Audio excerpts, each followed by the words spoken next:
subjects, go over some tips, some things that we have found in scriptures that really point us to how to parent our toddlers, and it also points us to how we've been parented.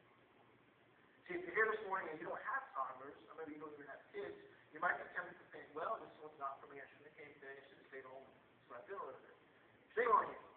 So actually what I was thinking, but that's not true. Because here's what we're going to find out this morning, that everything that we say, every principle that we dig out of Scripture is really a direct reflection of how God parents us.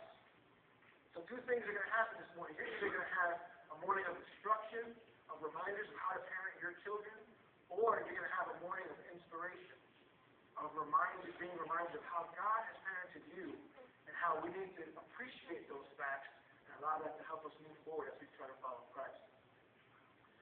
So, we've said we are no perfect parents, but even though we've said that, we have to admit that we can't use that as an excuse for what I'm saying.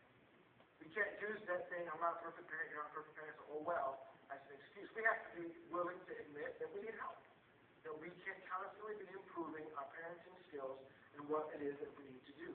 Think about it for a second as we think about a correlation between God and us.